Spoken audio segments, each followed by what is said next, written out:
Assalamualaikum warahmatullahi wabarakatuh. Alhamdulillahi rabbil alamin.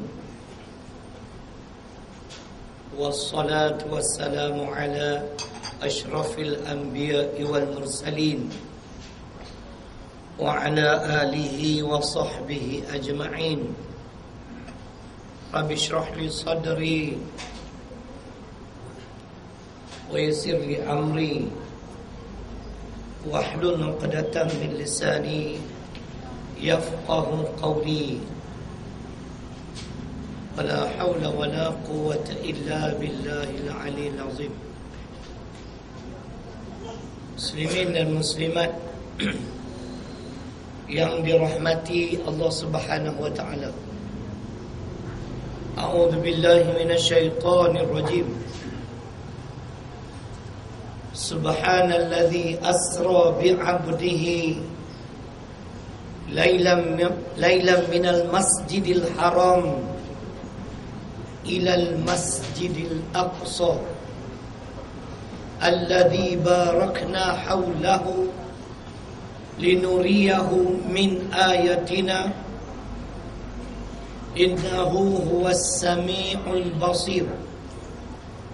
Surah ke-17, nama surah Al-Isra, ayat yang pertama, yang bermaksud Maha Suci Allah yang telah memperjalankan hambanya, yakni Muhammad sallallahu alaihi wasallam, pada malam hari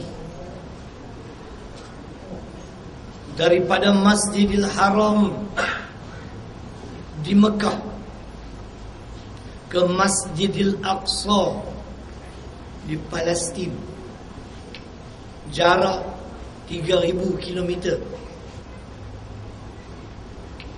yang mana bumi Baitul Maqdis Palestin ini bumi yang diberkati di sekelilingnya, karena bumi ini telah melahirkan ratusan ribu para anbiya. Kalau berbanding dengan bumi Mekah, hanya seorang saja, Muhammad sallallahu alaihi wasallam. Dan peristiwa ini, Allah wujudkan peristiwa ini linuriyahu min ayatina, karena Allah nak membuktikan kemampuan, kekuasaan Allah.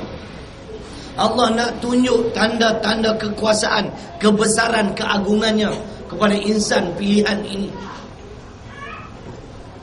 Sesungguhnya Allah Subhanahu wa taala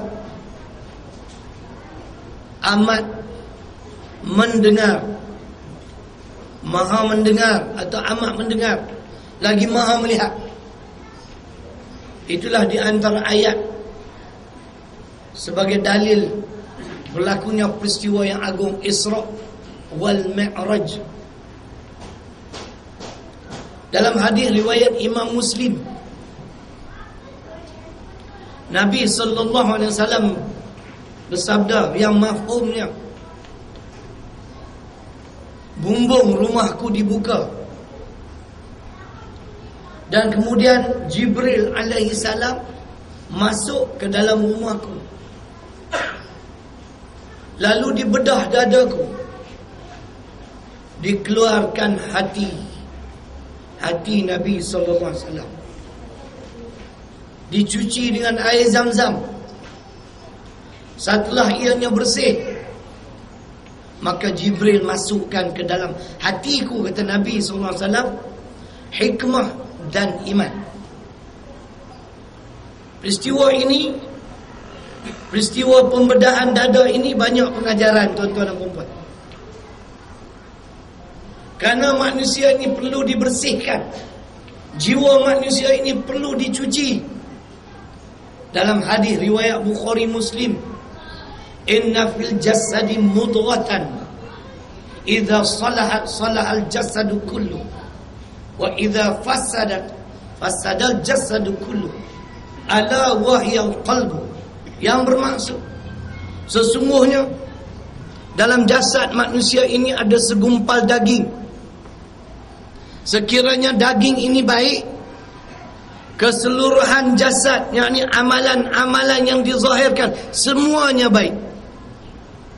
Tetapi ingat, kalau daging ini haprak, daging ini cerai, maka yang lahir amalan-amalan yang haprak dan cerai.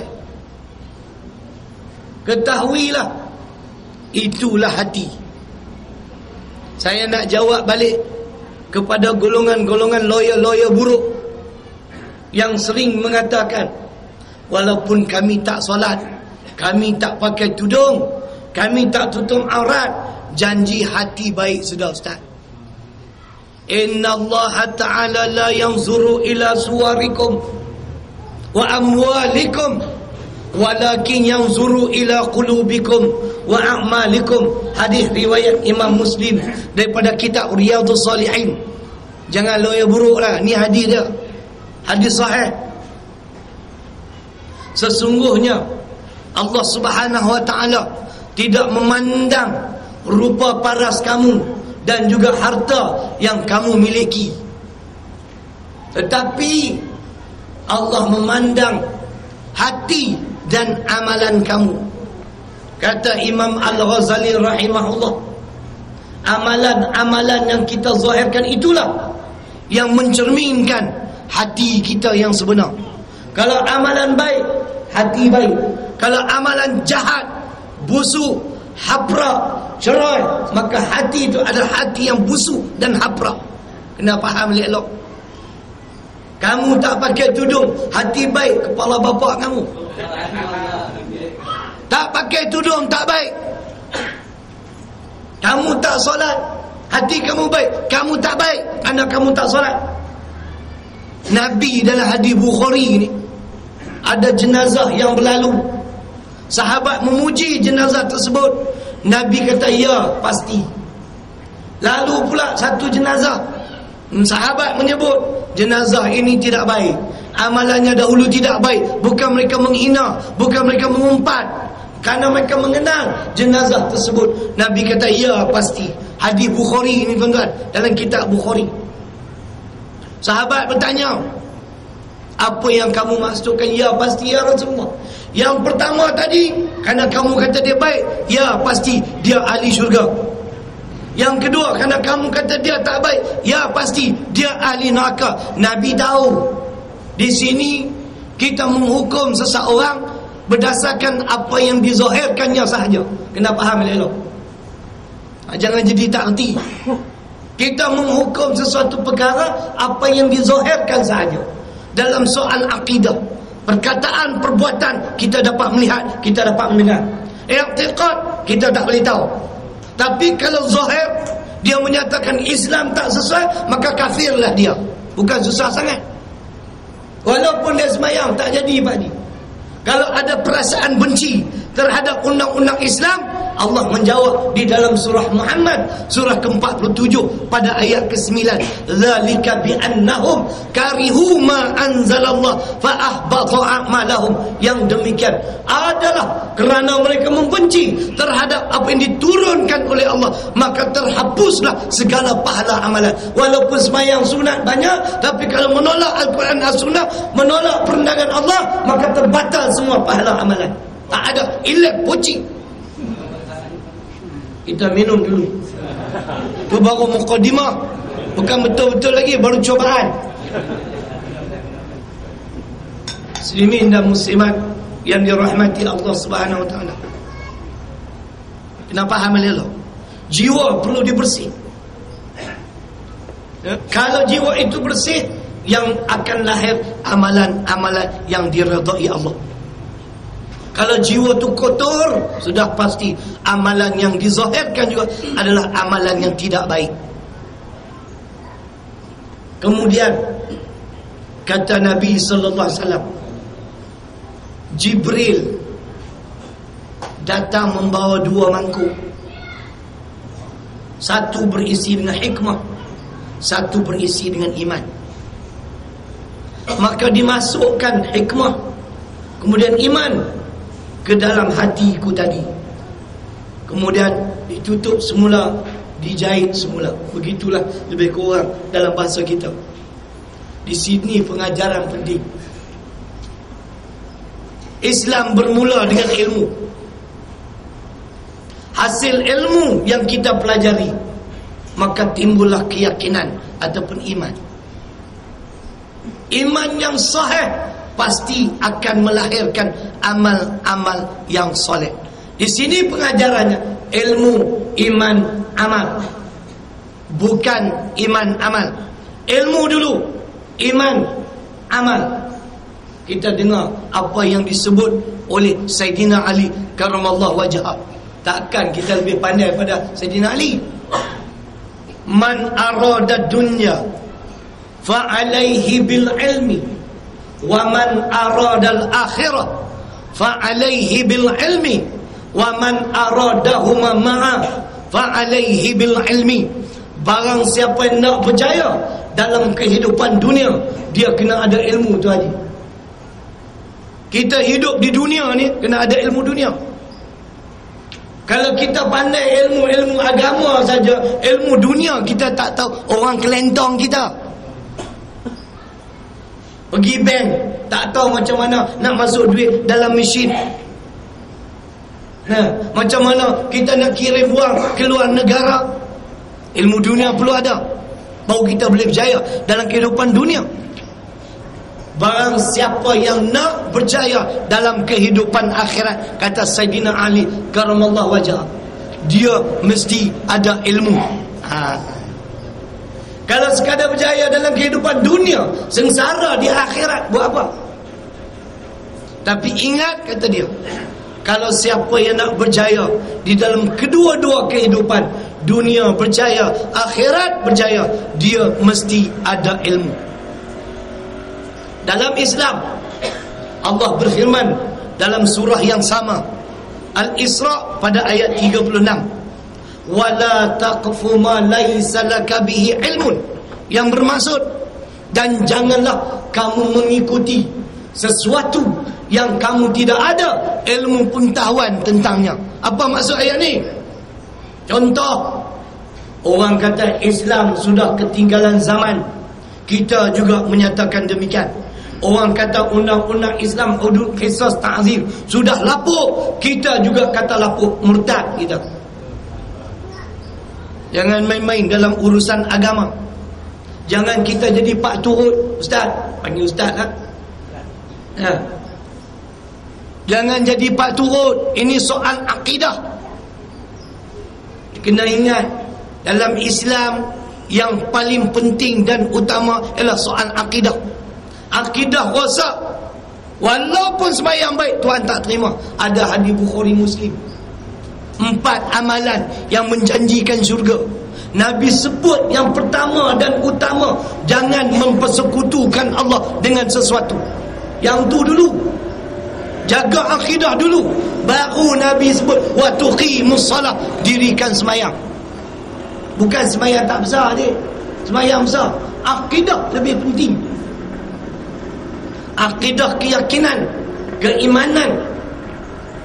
Sebab itu ilmu, iman, amal, dimasukkan hikmah ke dalam hatiku, kemudian dimasukkan keyakinan, kepercayaan.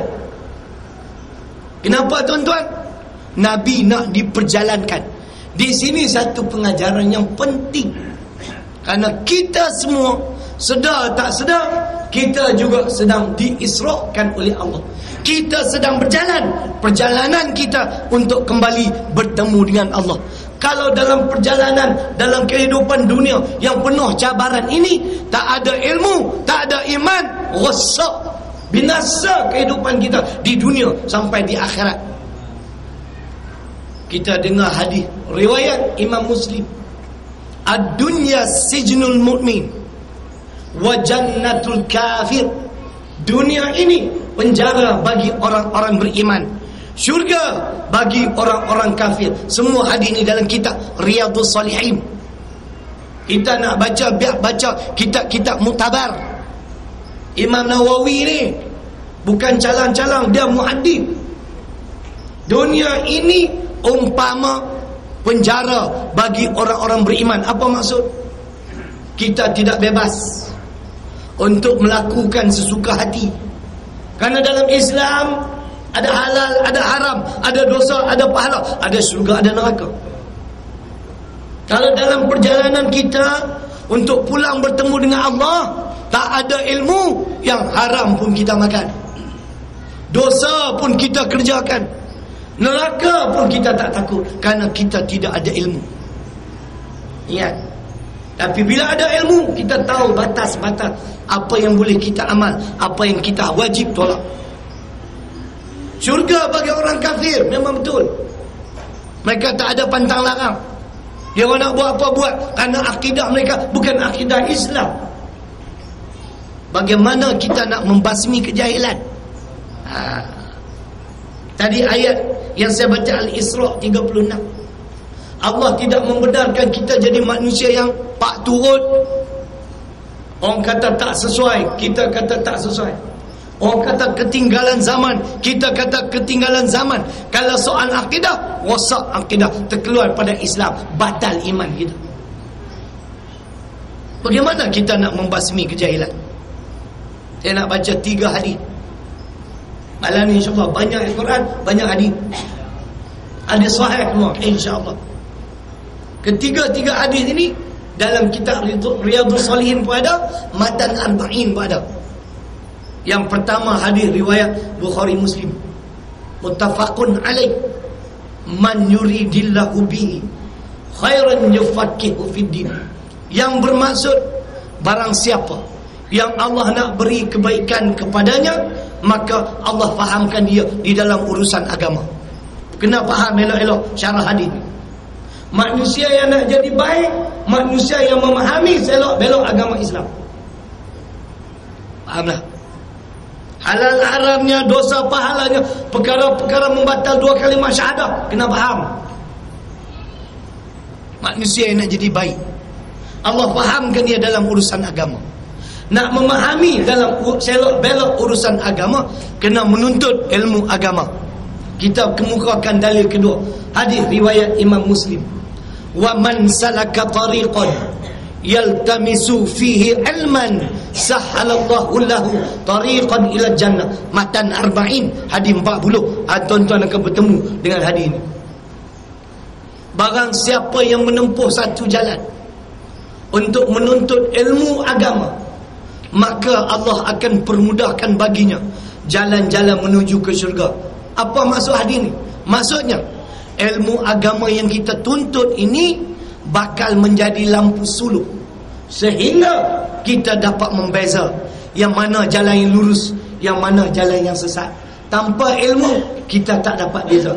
Ini kata Nabi, ini syarah ulama. Saya kemukakan dalil Quran, firman Allah di dalam suratul Anfal pada ayat 29, surah ke-8.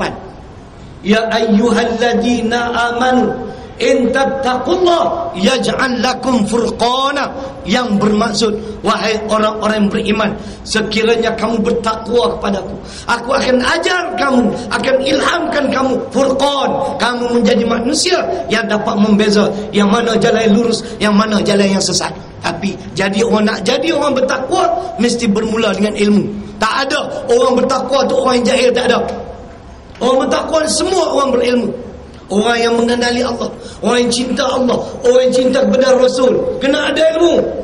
Sebab tu ilmu perlu dipelajari. Majlis ilmu ni, ini majlis ilmu, pahalanya berlipat ganda, setanding dengan orang-orang Islam yang berjuang menentang Yahudi, menentang Nasara, menentang George Bush dan sebagainya. Tapi kita majlis ilmu tak nak dengar. Ini yang tak betul. Man kharaja fi talabil ilmi fahuwa fi sabilillah hatta yarji'a. Hadis riwayat Imam Tirmizi. Kedudukan hadis hasan, hadis baik, dalam kitab Riyadhus Shalihin. Yang bermaksud, barang siapa yang keluar dari rumahnya kerana nak menuntut ilmu agama, di segi ganjaran pahala setanding sebagaimana orang yang berjuang di jalan Allah. Sehingga mereka pulang semula ke rumah mereka. Makna selagi kita tak pulang ke rumah, kita duduk dalam majlis ilmu malam ini, selagi itu pahala sebanding sebagaimana orang berjuang di jalan Allah. Tuan-tuan faham tak apa maksud berjuang di jalan Allah ni? Jihad fi sabilillah apa benda? Kita terang dengan hadis. Jangan pakai kepala otak kita, tak boleh. Man qatala litakuna kalimatullahi hiyal ulya fahuwa fi sabilillah. Ini dah hadis dah, riwayat Imam Muslim, yang dikatakan fi sabilillah itu ialah barang siapa yang berjuang untuk meninggikan kalimah Allah, maka itulah yang dikatakan fi sabilillah. Kalimah Allah ni nak meletakkan Al-Quran, As-Sunnah di tempat yang paling mulia di atas sekali. Al-Quran, As-Sunnah menjadi pentadbir kehidupan umat Islam. Bukan macam hari ni. Al-Quran, As-Sunnah dihina, undang-undang Allah dihina. Kita bila cakap soal politik, soal pemerintahan, ada di kalangan kita yang tak setuju. Ni pun satu bengong. Siapa yang mengasing-asingkan politik dengan agama, saya cabar golongan ini. Da'ma li qaisar wa ma lillahi lillah. Ini ajaran Kristian. Siapa yang menyatakan politik suku, agama suku, dia menganuti ajaran Kristian yang termaktub dalam kitab Injil Matius. Apa maksudnya? Serahkan urusan mentadbir negara kepada maharaja, urusan agama kepada Allah. Inilah orang putih dah berjaya kelentong orang Melayu Malaysia. Soal pemerintahan bagi pahala. Contohlah, kalau soal agama, solat, semayang, nikah, kahwin, panggil Ustaz Syarilung. Tak betul. Ini kita telah mengasingkan politik, siasat, pemerintahan dengan agama. Mana boleh, kerana agama Islam sudah lengkap. Ada pula agama Islam tak ajar bab politik. Siapa kata tak ajar? Saya cabar dengan ayat Quran, surah ke-16, surah An-Nahli, ayat 89, di pertengahan ayat 89. Wa nazzalna 'alaikal kitab tibyana likulli syai'. Itu dari Quran. Kami turunkan Al-Quran untuk mengajar kamu segala sesuatu. Segala sesuatu. Apa yang kita nak tahu, buka dalam Quran ada. Macam mana kita orang Islam solat tak tinggal tapi tolak politik Islam? Bukan orang sini. Orang Sungai Petani ni. Orang sebenarnya banyak ada sini 2 kali 5. Kena faham ni. Politik sebahagian pada ajaran Islam. Nabi berhijrah pada Mekah ke Madinah. Tuan-tuan ingat pergi makan angin tak? Kerana di bumi Mekah Nabi tak boleh laksana undang-undang. Mereka asyik menyembah berhala. Akhirnya berhijrah ke Madinah. Allah janji, innal ladzi farada alaikal Quran la radduka ila ma'ad. Wahai Muhammad, aku turunkan Quran untuk kamu amal dan laksana undang-undang yang ada. Tetapi buat sementara, berhijrah dulu ke Madinah. Kamu akan kembali satu hari 10 Ramadan 8 Hijrah ke bumi Mekah sebagai orang menang dan melaksanakan undang-undang Islam. Itu surah 28 Al-Qasas ayat 85. Kena rajin tengok Quran. Bukan pergi saja-saja pergi. Kena faham. Kerana tak boleh laksana undang-undang Islam di bumi Mekah, berhijrah dulu, bina kekuatan di sana. Ini ayat yang Allah janji. Satu hari nanti Nabi akan pulang semula ke bumi Mekah sebagai orang yang menang. Maka berhala-berhala, 360 berhala, semuanya dimusnahkan. Islam letak di atas. Islam yang paling tinggi ketika itu Al-Quran dan As-Sunnah. Sebab itu di Madinah ada perlembagaan. Di Malaysia ada perlembagaan Haprak, perlembagaan persekutuan. Di Madinah, Piagam Madinah, perlembagaan Madinah yang menyebut dengan jelas undang-undang utama, rujukan utama ialah Al-Quran dan As-Sunnah. Malaysia, rujukan utama perlembagaan persekutuan. Terima undang-undang ciptaan manusia, kita telah mempersekutukan Allah. Tuan-tuan, jangan tak faham. Sebab tu kena mengaji, kena belajar. Kalau baca ayat Quran, kena pergi tengok apa ulama tafsir. di dalam suratul Nisa, surah yang keempat pada ayat 59. Ni ayat politik lah dia. Ya ayyuhalladzina amanu ati'ullah wa ati'ur rasul wa ulil amri minkum fa in tanaza'tum fi syai' farudduhu ila Allah war rasul in kuntum tu'minuna billah wal yaumil akhir dzalika khairu wa ahsanu ta'wila. Inilah dalil kewajiban merujuk pada Al-Quran As-Sunnah. Wahai orang-orang beriman, taatlah kamu kepada Allah dan taatlah kamu kepada Rasul dan kepada pemimpin dari kalangan kamu. Kena faham ayat ni. Bila Allah sebut pemimpin, tak ada perkataan taat. Ada? Tak ada. Siapa kata ada? Ada. Ulang sekali lagi. Tak dengar ke? Ya ayyuhalladzina amanu ati'ullah wa ati'ur rasul wa ulil amri minkum. Mana ada ati'u? Taat pada Allah, taat pada Rasul dan kepada pemimpin dari kalangan kamu. Ulama mentafsirkan ayat ini, taat kepada Allah dan Rasul, ketaatan mutlak. Suka tak suka, senang susah payah, wajib kena buat kalau itu merupakan perintah Allah dan Rasul. Tetapi taat kepada makhluk, taat kepada makhluk bukan ketaatan mutlak. Sebab tidak ada perkataan ati'u. Kemudian Allah mengajar kita. Sebab tu kita faham Islam sempit. Nah, kita faham Islam dalam pengertian yang sempit. Tuan-tuan, Islam yang sempurna ada 4 syarat. Ya ayyuhalladzina amanu udkhulu fis-silmi kafah wa la tattabi'u khutuwatis syaitan innahu lakum aduwwum mubin. Al-Baqarah 208. Wahai orang-orang beriman, masuklah kamu ke dalam Islam kafah, keseluruhannya. Islam yang menyeluruh bermula dengan akidah, akhlak, ibadah, syariat, baru sempurna Islam. Kalau kita terus ke ibadah, ibadah nombor 3, akidah nombor 1, akhlak nombor 2 tadi. Akhlak tu keikhlasan, ikhlas akhlak Islam lah. Sabar, redha, tawakal, tabah, akhlak Islam lah tu adik. Kalau kita solat kerana nak tunjuk ke orang, kerana nak tunjuk kepada bapa mertua, mak mertua, tak ikhlas, ibadah Tuhan tak terima. Kita berjuang Islam kerana Allah. Mereka memperjuangkan Islam Hadari kerana Abdullah. Bukan saya kata, mertua dia kata tadi.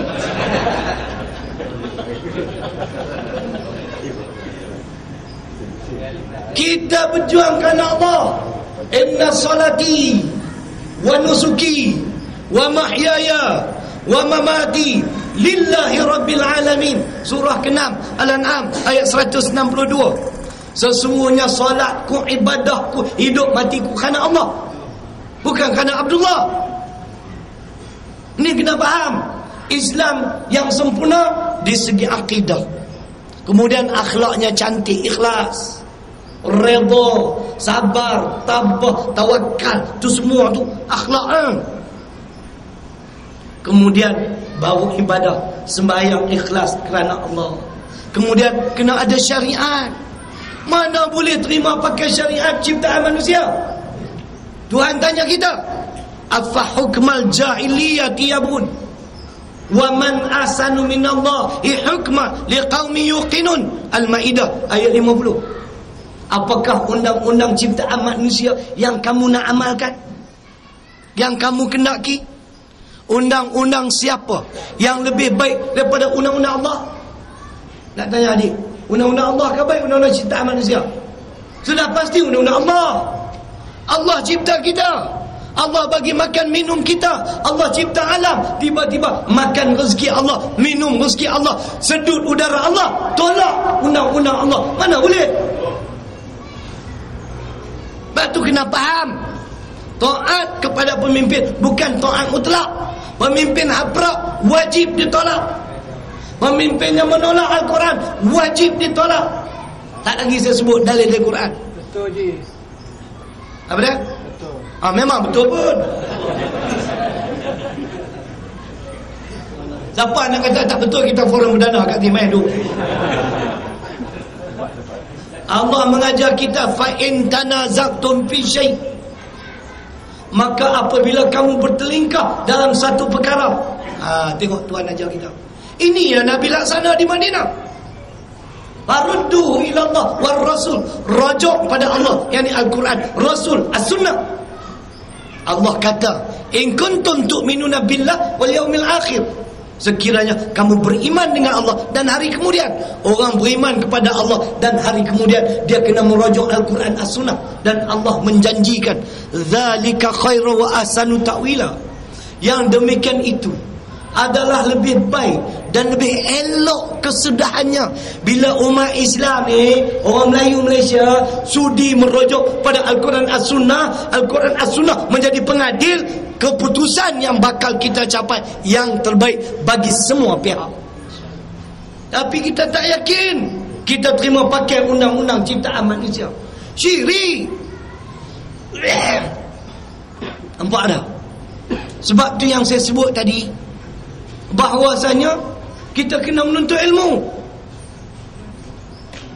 Allah masukkan ilmu, hikmah, kemudian iman, keyakinan. Kita mesti yakin, akidah kita mesti teguh dan kukuh. Tidak ada undang-undang yang terbaik melainkan undang-undang Allah. Tidak ada undang-undang yang adil melainkan undang-undang Allah.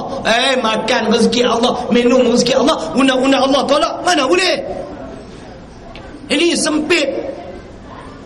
Sebab tu tadi Kristian dia dah balik merambut dah, puak-puak laknatullah ni balik ke Britain, tapi dia dah jajah pemikiran kita.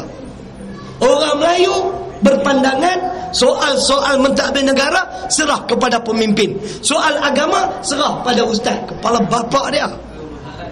Ini ajaran Kristian ni dalam kitab Injil Matius. Makna siapa yang meyakini kita sepatutnya beramal sedemikian, jadi macam Kristian. Dia tak erti Melayu sungguh. Nampak tak? Ni baru cubaan, bukan betul-betul sama ni. Baru muqaddimah. Kena faham. Mengaku seorang Muslim, tolak undang-undang Islam yang namanya hudud, yang namanya kisah, yang namanya ta'zir. Macam mana ni? Tak boleh. Kita memberi laluan kepada manusia, mencipta undang-undang untuk mentadbir kehidupan kita. Makna kita telah melantik dia jadi Tuhan. Ittakhadhu ahbarahum wa ruhbanahum arbaban min dunillah.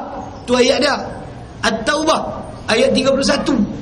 Mereka telah melantik padri-padri mereka, ulama-ulama mereka sebagai Tuhan selain Allah. Macam mana melantik padri atau ulama sebagai Tuhan selain Allah? Padri atau ulama buat undang-undang untuk mentadbir kehidupan rakyat, kita terima pakai. Walaupun undang-undang itu bercanggah dengan undang-undang Allah dan Rasul, kita terima pakai. Makna kita telah melantik ulama itu sebagai Tuhan. Syirik. Ayat ni yang Adi bin Hatim dengar ni. Adi bin Hatim pakai salib, masuk jumpa Nabi. Dia nak memeluk agama Islam. Wa an Adi bin Hatim annahu sami'an Nabi sallallahu alaihi wasallam yaqra'u hadhihi al-ayah ittakhadhu ahbarahum wa ruhbanahum arbaban min dunillah. Faqultu lahu inna lasna na'buduhum. Dia kata, Adi bin Hatim kata, ketika aku masuk nak bertemu dengan Rasulullah sallallahu alaihi wasallam, aku dengar dia baca ayat tadi. Mereka telah menjadikan padri-padri mereka, ulama mereka sebagai Tuhan selain pada Allah. Faqultu lahu, maka aku kata kepada Muhammad sallallahu alaihi wasallam, inna lasna na'buduhum, kami tak pernah sembah padri kami. Dia pakai salib. Sabda Nabi sallallahu alaihi wasallam, Nabi tanya dia, tidakkah ketika mana padri kamu menghalalkan apa yang diharamkan oleh Allah, ataupun mengharamkan apa yang dihalalkan oleh Allah, kamu juga turut menghalal dan mengharamkannya. Dia kata, faqultu, aku berkata, bala, yang ini memang betul. Bila padri kami menghalalkan apa yang diharamkan oleh Allah, kami turut menghalalkannya. Bila padri kami mengharamkan apa yang diharamkan, mengharamkan apa yang dihalalkan oleh Allah, kami juga turut mengharamkannya. Nabi kata, fatilka ibadatuhum, itulah maksud kamu melantik padri, menyembah padri sebagai Tuhan. Jadi kafir. Faham? Hadis riwayat Imam Ahmad. Soal akidah penting ni. Kita duk jaga ibadah, akidah tak jaga tak boleh. Mana-mana hadis pun dia sebut. Dalam Quran banyak ayat. An-Nisa ayat 36. Wa'budullah wa la tusyriku bihi syai'a. Ayat 36. Sembahlah Allah, jangan mempersekutukannya dengan sesuatu. Ni sekutu lah ni. Kita lantik ulama jadi Tuhan. Ulama buat undang-undang yang bercanggah dengan undang-undang Islam, kita terima pakai. Itulah kata ulama kita lantik sebagai Tuhan. Dalam hadis sahih Imam Bukhari, nama apa? Sahabat Nabi seorang, Muaz bin Jabal. Nabi tanya dia, ya Muaz, atadri ma haqqullah 'alal ibad? Tahukah kamu apakah hak-hak Allah terhadap hamba-hambanya? Qala, kata nama apa? Muaz Jabal, Allah wa rasuluhu a'lam. Allah dan Rasul saja yang tahu. Kemudian Nabi jawab, hak-hak Allah terhadap kita ialah ayya'budu, jangan kamu naklah menyembah dia, wala yusyriku bihi syai'a, jangan mempersekutukan Allah dengan sesuatu. Allah cukup sensitif. Soal syirik, batal Islam dan iman, satu dosa yang tidak diampunkan oleh Allah. Inna Allah la yaghfiru an yushraka bih wa yaghfiru ma duna dzalika liman yasha. Itu dari Quran. An-Nisa 48 pun ada, An-Nisa 116 pun ada. Dosa selain pada syirik Tuhan ampun. Dosa syirik mengucap dua kalimah syahadah, taubat nasuha, dan mula sebagai seorang Islam semula. Sebab tu kena ada ilmu, kerana kita sedang berjalan. Perjalanan pulang untuk bertemu dengan Allah tanpa ilmu, dunia ni macam macam-macam halangan dan rintangan ujian. Sebab tu tuan-tuan dan puan-puan, makna kembali pada tadi, maka pasti setelah seseorang itu memiliki ilmu, keyakinan, yang akan menyusul ialah amal soleh. Apa dia amal soleh? Apa amal soleh? Semayang ke amal soleh? Pilih pemimpin beriman tu amal soleh. Awak dia tak erti sangat ni. Bukan orang semenyih ni. Yang aku duk kata orang Sungai Petani ni. Semenyih 2 kali 5. Dia ingat semayang saja amal soleh. La ilaha illallah. Kita baca hadis, kita baca Al-Quran, Ustaz. Bukan cakap semua ada dalil ni. Dalil pertama hadis riwayat Imam Muslim. Man amila amalan laisa alaihi amruna fahuwa raddun. Barang siapa beramal dengan amalan yang tidak selaras sebagaimana yang aku ajar, kata Nabi, amalan tersebut ditolak. Dia. Apa dia? Kata Ibnu Katsir rahimahullah. Ulama hadis, ulama tafsir, dua-dua sekali. Beliau mensyarahkan hadis ini. Yang dikatakan amal soleh itu, amal yang pertama ikhlas kerana Allah, yang kedua menepati petunjuk Al-Quran dan As-Sunnah. Itu dia. Bila kita pilih pemimpin sebagaimana Quran aja, hadis aja, amal soleh, tak menang pun tak apa, dapat pahala. Tambah kalau menang, lagilah banyak pahala. Sekarang masalah, kita nak bagi kefahaman kepada orang bukan Islam. Apa perlu ada Arab? Apa perlu ada judi? Kita bagi kefahaman, lepas ni kita tutup mah. Kalau akulah jadi pemimpin, kita kena bagi kefahaman. Ada benda-benda yang kita tak boleh haramkan ke atas mereka, kerana agama mereka tidak mengharamkannya. Kena reti juga. Judi semua agama kata haram, tapi arak tidak. Islam saja kata haram. Dalam Islam there is no compulsion in religion. Apa faham tak? Cakap Inggeris. Tak ada paksaan dalam agama. La ikrah fiddin. Yang kita tak boleh paksa orang bukan Islam. Orang Islam wajib dipaksa. Jangan jadi tak erti. Sebab tu bila kita buat kerja menepati Al-Quran As-Sunnah, jadi amal soleh. Dalam Quran pula, amal soleh itu Nabi Sulaiman sebut, wa an a'mala solehan tardah. Dia minta kepada Allah dalam surah An-Naml ayat 19, supaya Allah bagi kekuatan kepada Nabi Sulaiman untuk beramal dengan amal yang Allah redha, yang Allah cinta, yang Allah suka. Apa dia? Amal yang Allah redha apabila menepati kena Allah redha. Allah kata wajib, kita buat. Bukan wajib semayangnya, wajib laksana hudud.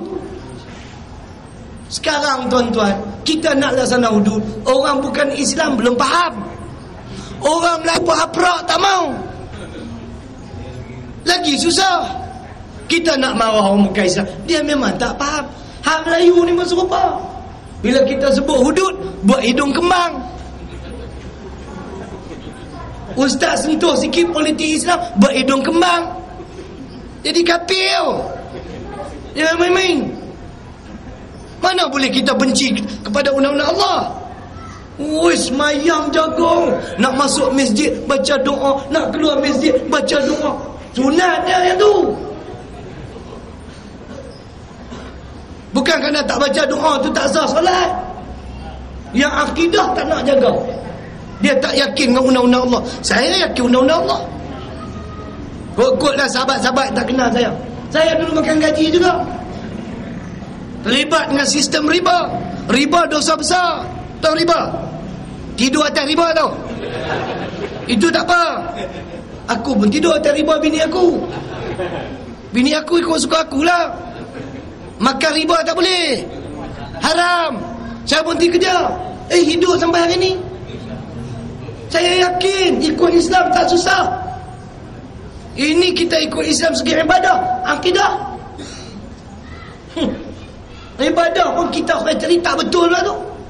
Tak turut. Kita belajar lah macam mana nak menyempurnakan ibadah kita. Saya pun belajar lagi ni. Sebab peristiwa ni bagi tahu. Kerana kita dalam perjalanan pulang.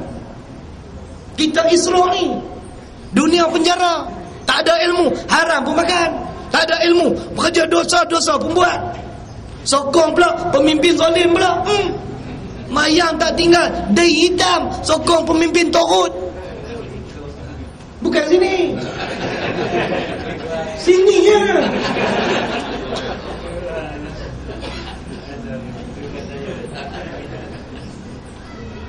Kemudian baru didatangkan buruk. Naik ke atas buruk, sekali saja melangkah, jauh mata memandang sampai ke Baitul Maqdis. Nabi turun pada buruk, ikat buruk dia. Kita pun serupalah. Dah sampai kat surau masjid, kunci motor tu tarik keluar. Itu bila hilang, apa gaduh lah hilang. Basikal pun kunci elok-elok. Kerana Islam hadari ni aprak. Selama kita tu sebut Islam hadari ni, jenayah lagi meningkat.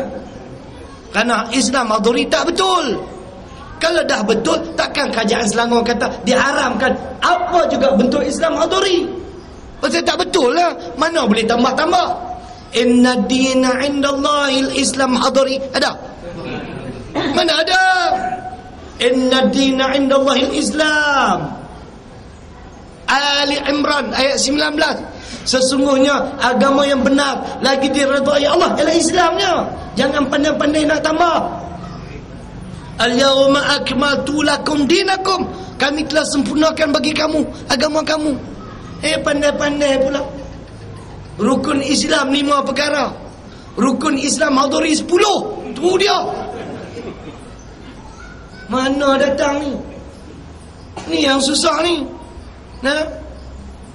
Jadi Nabi masuk ke dalam Baitul Maqdis, solat 2 rakaat. Sini satu pengajaran. Jauh mana sekalipun perjalanan kita, kalau dah nampak masjid tu, berhenti solat lah. Jangan teruskan perjalanan. Jauh mana pun, kerja apa sekali yang kita buat, semayang jangan tinggal, solat jangan tinggal. Ini semangat tampal poster, naik tinggi-tinggi, solat pun tak, jatuh-jatuh mati kata, tak jadi mati syahid, ilik pocik. Mana boleh kena jaga solat? Berjuang angin, solat tak jaga. As-salatu fi waqtiha. Hadis riwayat Imam Muslim. Seutama-utama amalan ialah sembahyang awal waktu. Ni macam adik-adik ni baguslah latihan. Tapi jangan semangat di sini lah. Esok balik rumah sembahyang luar waktu. Ini latihan, training ground. Saya pun pernah duduk masjid 6 tahun. Pernah duduk masjid 6 tahun. Ni Tok Syekh ni 6 tahun duduk masjid, dapat hidayah. Semayang kita jaga, insya-Allah. Kita biasakan diri kita berwuduk sedia. Batal kita pergi ambil. Dapat nampak masjid, masuk tahiyat masjid. Nabi buat sebagai pengajaran. Bukan nak cerita tu, yang tu nanti lagi akan datang sikit lagi.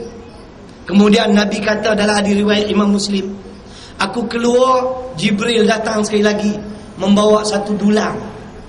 Dulang apa tuan-tuan? Dulang yang berisi dengan 2 mangkuk, 1 susu, 1 arak. Nabi pilih susu. Jibril kata, pilihan kamu tepat sekali ya Muhammad sallallahu alaihi wasallam.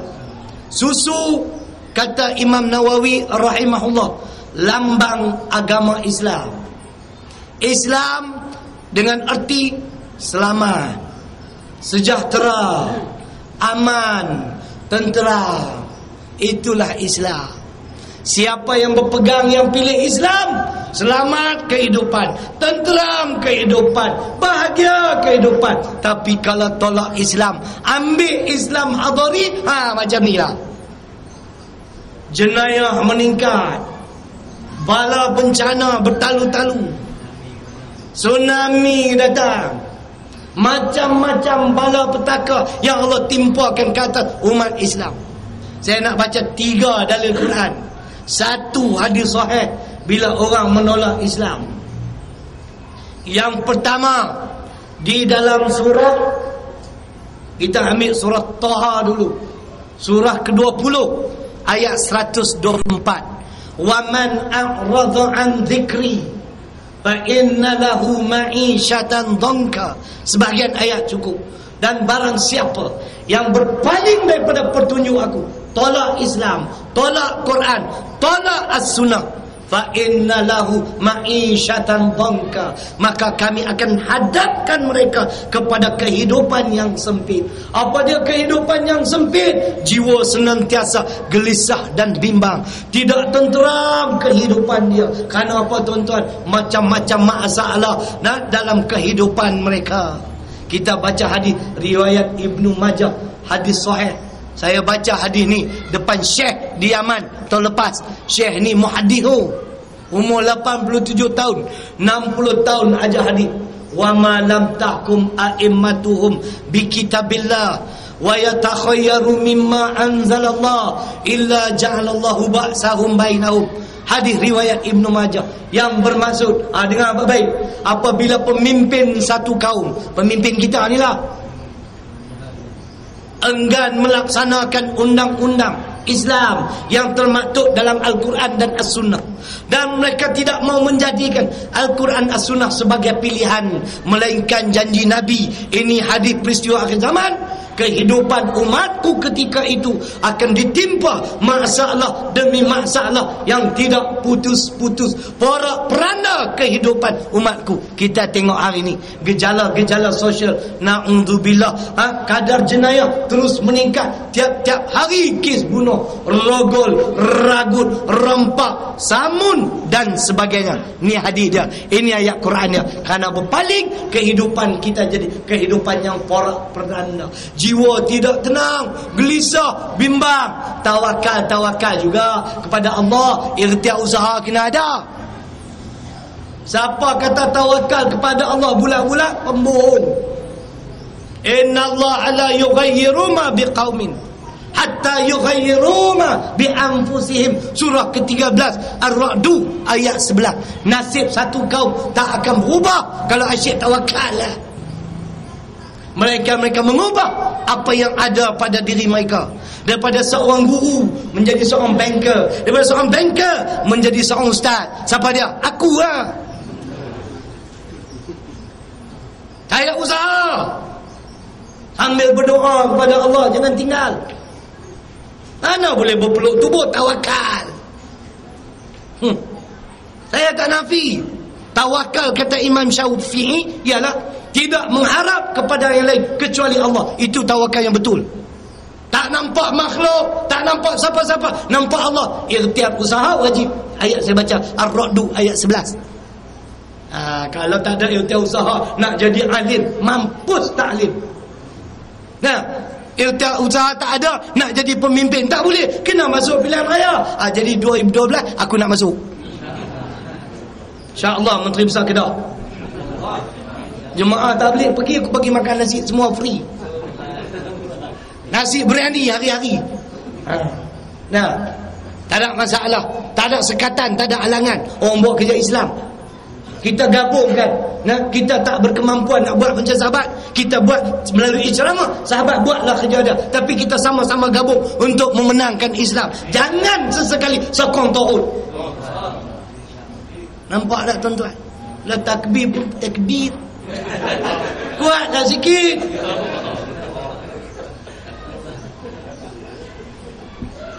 Nampak tuan-tuan? Dalil kedua tolak Islam. Surah ke-6 Al-An'am ayat 44. Falamma nasu ma dzukkiru bih fatahna 'alaihim abwaaba kulli syai' hatta idza farihu bima utu akhadnahum baghtatan fa idza hum mublisun. Yang bermaksud, maka apabila mereka lupa akan peringatan kami. Orang dah bagi peringatan kembali pada Quran dan Sunnah, tak nak juga. Tak apa. Fatahna 'alaihim abwaaba kulli syai'. Kami akan buka segala pintu-pintu kemewahan, kesenangan hidup. Tuhan bagi rezeki melimpah roh. Inilah ayat istidraj. Hatta idza farihu bima utu, sehingga sedang mereka bergembira dengan nikmat-nikmat yang kuberi, Allah kata, akhadnahum baghtatan, aku datangkan bala dan malapetaka secara mengejut, maka rosak, binasa, hancur semua apa yang kita miliki. Fa idahum mublisun, ketika itu mereka semua berputus asa, tidak ada lagi tempat pergantungan. Tuhan pun tak tolong dah. Tu yang berlaku tsunami tu. 20 minit saja tuan-tuan mengorbankan 200,000 nyawa di seluruh dunia. Baru 20 minit. Kalau 2 hari cuba bayang tengok. Semenyih ni ranam. Sungai Petani selamat insya-Allah. Berapa minit lagi? Boleh kan? 5 minit ya? 10 minit? 10? Boleh. Masih rakaman. Dalil ketiga, tolak Quran, tolak sunnah. Inilah yang bahaya tuan-tuan. Akhirnya kita menjadi manusia yang syok sendiri. Tuhan kata, wa man yakshu an dzikrir rahman nuqayyid lahu syaitana fahuwa lahu qarin wa innahum la yasuddunahum anis sabil wa yahsabuna annahum muhtadun. Surah 43 Az-Zukhruf ayat 36 37. Ni orang yang tolak Quran anda hadir ni. Tuhan kata, dan apabila mereka berpaling daripada peringatan kami, maka kami hantar kepada orang itu, kami utus kepada orang itu syaitan. Fahuwa lahu qarin, maka syaitan itulah jadi kawan dia, sahabat dia. Apa kerja syaitan? Syaitan jadi tuan penasihat 25%. Wa innahum la yasuddunahum anis sabil. Itulah kerja syaitan tu. Dia akan menyebabkan kita yang berpaling pada Quran dan Sunnah senantiasa tidak bertemu dengan jalan yang lurus. Dia akan senantiasa cari jalan membengkokkan akidah kita, amalan kita. Jangan ikut Islam, tapi kita merasakan Tuhan kata kita syok sendiri. Wa yahsabuna annahum muhtadun. Sedangkan mereka menyangka mereka lah orang-orang yang mendapat petunjuk daripada Allah. Kami sembahyang dah, tak apalah. Oh, sembahyang ikut Islam, politik tak ikut Islam. Itulah syaitan tipu kamu. Sembahyang ikut Islam, pendidikan tak ikut Islam, syaitan dah tipu kamu. Sembahyang ikut Islam, undang-undang Islam kamu tolak, syaitan sudah tipu kamu. Kamu syok sendiri. Pergi Mekah, buat haji dekat 100 kali, umrah 30,000 kali. Oi, Nabi haji sekali ya, umrah 3 kali. Kita umrah 3,000 lebih pada Nabi. Doa depan Kaabah, ya Allah, ya Allah, ya Allah. Balik main Malaysia, tolak undang-undang hudud, sokong taghut. Takkan Tuhan nak terima? Innal ladzina kadzabu bi ayatina wastakbaru anha la tufattahu lahum abwabus sama wa la yadkhuluna al-jannah hatta yalijal jamalu fi sammil khiyat wa kadzalika najzil mujrimin. Ini jawapan orang yang tolak Islam. Ni jawapannya. Orang-orang yang mendustakan perintah Tuhan, orang-orang yang memandang rendah terhadap undang-undang Tuhan, Allah kata tidak akan dibukakan pintu langit. Apa maksud? Ibnu Abbas radhiyallahu anhu mentafsirkan, pintu langit tidak dibuka tuan haji, doa orang tersebut tidak diterima oleh Allah, amalan orang tersebut Allah tolak, ketika mati roh tidak diangkat ke langit. Itu dia. Kenapa tuan-tuan? Kerana tolak Islam. Dalam surah ke-7 Al-A'raf ayat 40, sila rujuk tafsir pimpinan Ar-Rahman, keluaran Jabatan Perdana Menteri, cetakan Jawi, muka surat 281, cetakan Rumi, muka surat 350. Hampa nak detail macam mana lagi? Pergi cek tengok. Kalau kita tidak membenarkan Al-Quran, kita memandang rendah terhadap undang-undang yang termaktub dalam Quran, itulah kesudahan kita. Doa depan Kaabah Tuhan tak makbul. Amalan di bumi Mekah Tuhan tolak, ketika mati roh tidak diangkat ke langit. Bukan sekadar itu, Allah kata wala yadkhuluna jannah, tak masuk syurga. Dia kata mana boleh tak masuk syurga? Allah sambung firman Allah, hatta yalijal jamalu fi samil khiyat. Boleh atau tidak seekor unta yang besar masuk melalui lubang jarum? Satu perumpamaan yang mustahil, definitely impossible. Wa kadzalika najzil mujrimin. Yang demikian adalah balasan kepada orang-orang yang berdosa seperti mereka ini. Apa dia dosa mereka? Mereka tidak membenarkan Al-Quran, mereka memandang rendah terhadap Quran. Pergilah Mekah, tiap-tiap tahun pun elek poci. Nampak tak? 5 minit lagi boleh? Masa kecederaan boleh? Tu balasannya tuan-tuan bila tolak Quran, tolak hadis. 3, hidup senang pun sementara. Tuhan datangkan tsunami, semua kekayaan kita miliki punah rana binasa tuan-tuan. Kita diberi nasihat pula, Tuhan penasihat kita ialah syaitan. Jangan tolak Islam. Kemudian baru Mi'raj, naik terima 50 semayang, akhirnya tinggal 5. Buat 5 dengan sempurna, ganjaran pahala sebagaimana 50. Kenapa perlu solat? Kerana 3 perkara. Yang pertama, orang yang solat itu orang yang tahu mengucapkan terima kasih di atas nikmat-nikmat yang Allah beri kepada dia. Siapa yang tak solat, dia biadab dengan Allah. Tanda terima kasih solat tadi. Makan rezeki Tuhan. Malam ni ada makan? Takkan tak ada. Dah musim durian, belilah durian banyak sikit. Kedekut ni AJK Surau. Lain kali tak payah panggil aku lah. Panggil M Tau Kilau pula. Yang kedua, ibadah solat ini ibadah yang menghubungkan kita dengan Allah secara langsung. Rugi tuan-tuan, kita tak mengambil kesempatan ini. Apatah lagi mi'raj kita ialah wasjud waqtarib. Dikala sujud kita hampir kepada Allah. Sebab itu sujud yang terakhir perpanjangkan sujud, banyak berdoa dalam sujud yang terakhir sebelum kita duduk tahiyat akhir. Yang ketiga, solat kita, solat yang inna solata tanha anil fahsya'i wal munkar. Solat dapat membentuk pribadi muslim. Jadilah kita seorang muslim mukmin yang beriman kepada Allah. Sembahyang kita dapat mencegah kerja-kerja keji. Kita tak akan fitnah orang liwat, kita tak akan fitnah orang zina. Ini orang yang beriman. Ini sembahyang fitnah orang liwat pula. Liwat bahagian kedua.